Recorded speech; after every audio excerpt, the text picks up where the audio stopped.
Hello and welcome to my channel today, Boo, Snakes, and more. Today we're going to be talking about Bane and Deathstroke, so please like this video and subscribe to the channel. For more videos like this, watch my other house channel, A&A Snakes and Stuff, my youngest son's channel, Henny's Toys and Games, or my oldest son's channel, Little Kristen. Now let's dive into the video. The state of the DC Universe franchise is somewhat confusing right now. Gone is the original slate of DC Studios movies and TV shows we were promised 3 years ago, and in their place sits an electric lineup of replacements. One of the most unexpected, baffling additions to the DCU slate has been a Batman spin-off film starring Bane and Deathstroke, two of the Dark Knight's most formidable foes.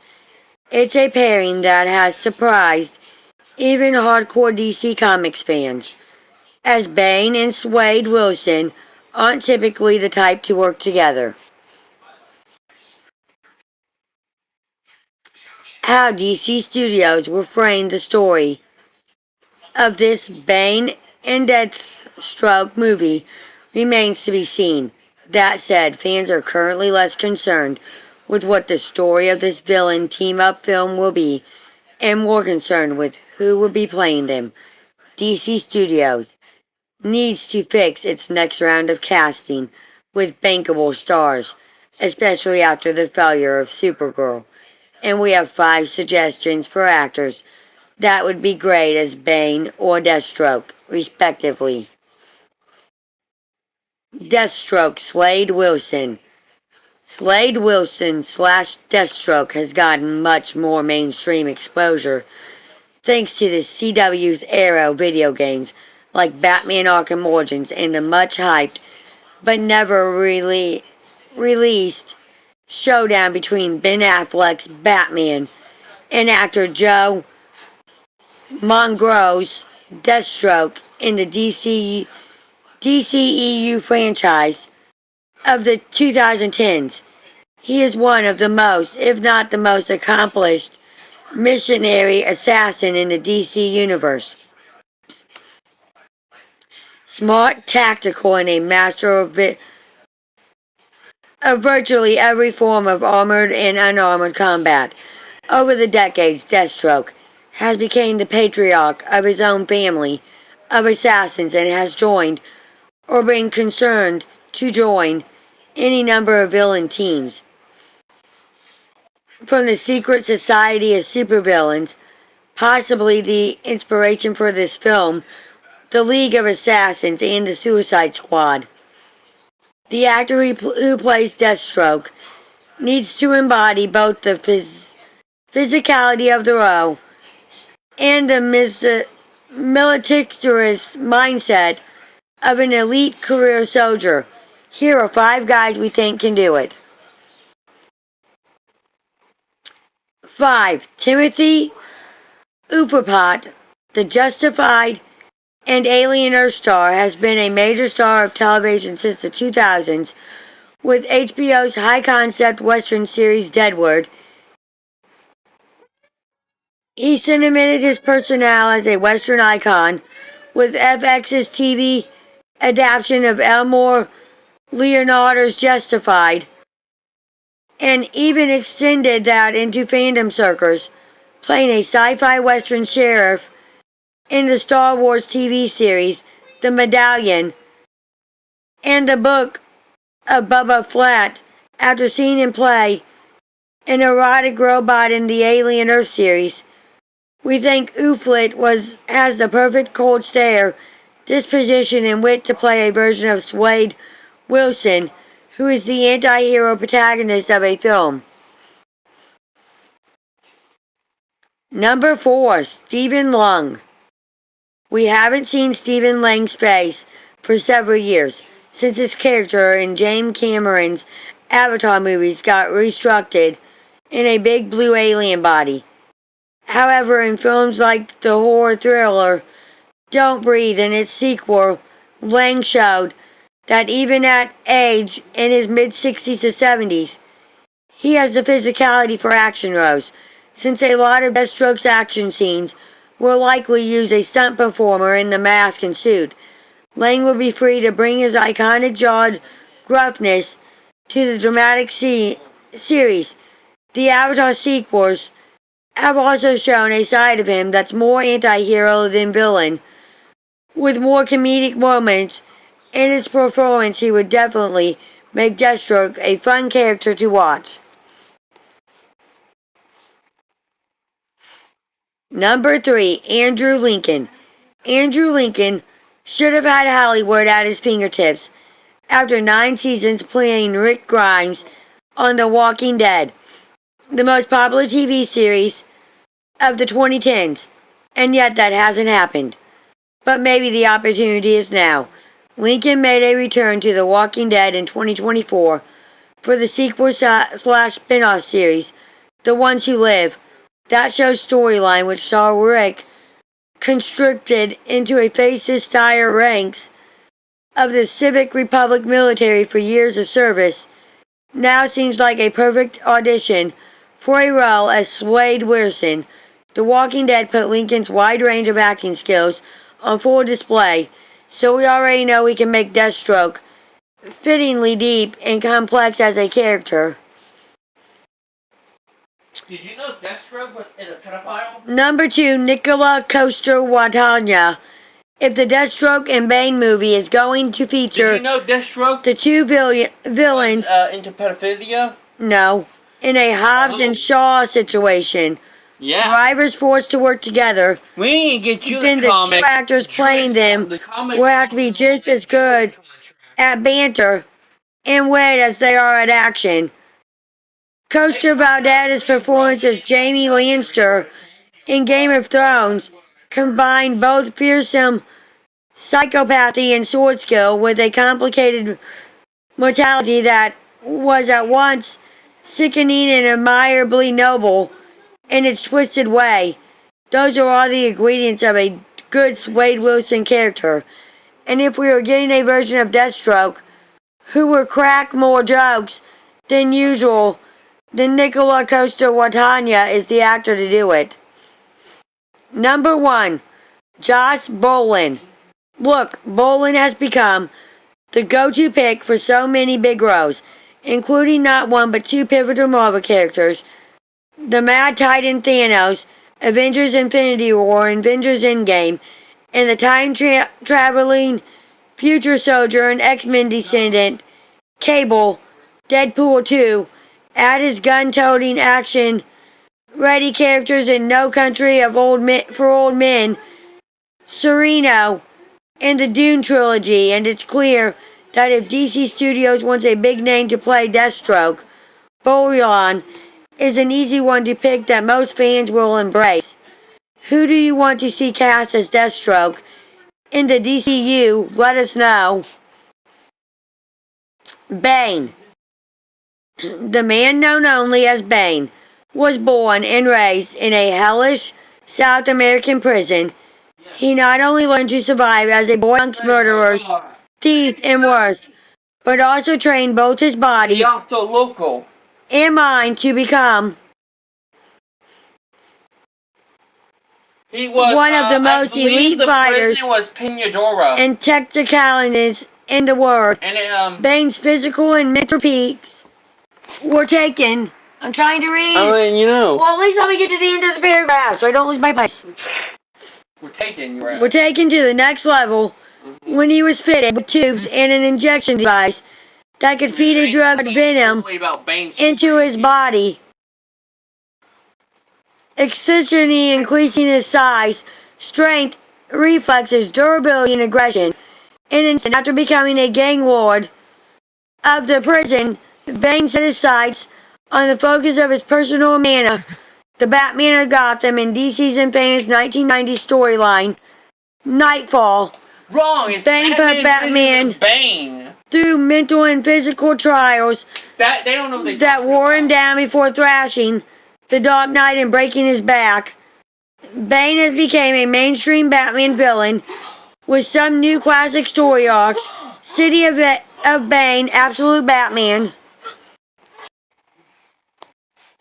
Bane has become a mainstream Batman villain with some new classic story arcs. With some new classic story arcs. City of Bane, Absolute Batman. The actor taking on the character in the DCU doesn't just have to embody the villain, but will be competing with some of the most debated DC villain screen adaptations in films. Batman and Robin. Why is it every time you get Tom to something, Hardy in The Dark Knight Rises. It's like TV shows. Like the DC's M sound. Harley Quinn Or animated sound. series. Here too, we think can do Bane justice. Because my front teeth ain't there no more. So it's hard for me to pronounce words sometimes, so I have to re-say them and say them at a different pace than what I normally would. Anyways, this thing don't know what it's talking. Bane's whole thing started in Batman Vengeance of Bane #1, which led into Nightfall. And I believe Bane was born, and yeah, Saint Prista, that's where he was from. His mother was sent to prison when she was pregnant with him. She was sent to a prison called Pinadora because his dad, King Snake, died before they could send him there. So they put his mom in there until she gave birth to him because they thought, okay, his son who's a baby can suffer then. And Bane was raised by the criminals. He became a gang ward there. He had nightmares about a bat creature. That's why he went to Gotham, because he thought if he killed the Batman, his nightmares would be over. Do you not like being on camera? Kinda, not really. And Bane, actually, at first, I don't think he really used the venom. He also had a lot of people working for him. But yeah, it was Vengeance of Bane #1. Number 5. He did break Batman's back in Nightfall. Pablo Schreiber. Sure, he's white, ethically speaking, but he's also named after a famous Chilean poet. See how Bane looks in the comics? He don't look that dark-skinned. If that counts for anything, all jokes aside, Pablo Schreiber has been babbling as one of Hollywood's next big potential leading men for years now. He's played smart, cunning, and ruthless criminals in HBO's Landmark series. Do they have an image of this man? Yeah. Oh, just his face. Just his face. Okay, that's all they're showing of any of these actors. That's stupid. Okay.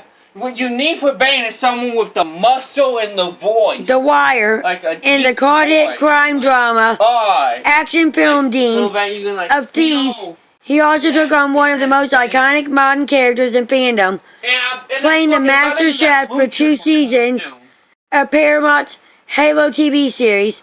Most of these roles have required Schreiber to bulk up to Bane's size anyway. Deans of Thieves proved he has the intensity in his eyes and delivery as much as in his muscles. He'd be a great pick that few would see coming. All I say for their Bane is he needs to be bigger. Number 4, J.D. Padro. J.D. Padro already has the height and structure to play Bane, and better believe a workout regimen will make him up to look like a convincing supervillain, gang lord. But more to the point, Padro already played a Latino gang lord who had been a convict in the Sons of Anarchy spin-off series.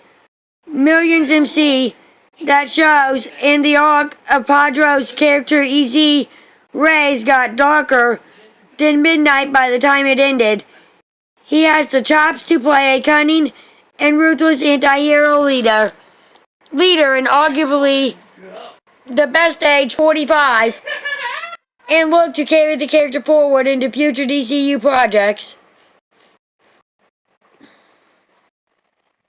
Anyways, Ma, what you doing? Number 3, Abinick Slum. Some may initially see this as another case of race swapping. A major comic book character. Race swap. But so be it. Latino heritage comes in a wide range of varieties, including darker-skinned Afro-Latinos. So a darker-skinned actor shouldn't be out of bounds, especially if an English actor like Tom Hardy gets a pass. Abanaka Salem. What skin color do they think Bane is? I know he has a nationality. Has been branding a strong fandom thanks to his starring role as an android patriarch in HBO Max's cult sci-fi series Raised by Wolves, and his current breakout role as the bastard son of a great pirate lord in the Game of Thrones spin-off House of the Dragon. If you haven't, just take a look at how Salem has transformed his body to play Alien of Hall in Hot D. He has the physicality to play Bane, and certainly the Gravitarius. He would also bring a no-nonsense seriousness to Bane that would be great for a more witty and charismatic Deathstroke actor to play off of. Number 3, Alan Richardson. Look, if Bane can be played by a 5'9" Englishman, he can definitely be played by an all-American boy who is the size of a football player. Alan Richardson has found major breakthrough fame playing Lee Child's Jack Rancher in Amazon Prime Video's TV hit series, and is now making his way to bigger and better film roles. See Netflix's War Machine. Richardson is no stranger to the DC universe, having played Aquaman in Smallville during the 2000s, and the character Hawk in DC's Titans live-action TV series. All he needs is that big franchise film role to put him over the top, and playing the hyper-intelligent Stratinus version of Bane, who suffers the Jekyll/Hyde risk of becoming absolutely mad and unhinged on Venom, would be perfect for the actor. And you better believe fans would return to see him battle with Batman if he doesn't get that role, more so than most other actors. Number 1, Dave Bautista. Why fight the fan casting that's been on the table for over a decade? At this point, Bautista has proven himself to be one of the best actors to come from the WWE to Hollywood pipeline. Sorry, Dwayne. He can be funny, Guardians of the Galaxy, intense and fearsome, Dune, or deep and heartfelt, even in GeneWorks' Blade Runner 2049, Knock at the Cabin. And it goes without saying that Blasterius is more than qualified for action performance, as seen in films like Army of the Dead, The Killer's Game. Reddit fans have been wanting Bautista to play Bane since Zack Snyder's DCU was still a thing, and if Bane has to be more talkative and charismatic in a Deathstroke team-up film, few have been big man charisma than Bautista, even if he doesn't think he's in the running. Who would you like to see playing Bane in the DCU? Let us know in the discussion below. And thank you for watching this video, and peace out till the next one.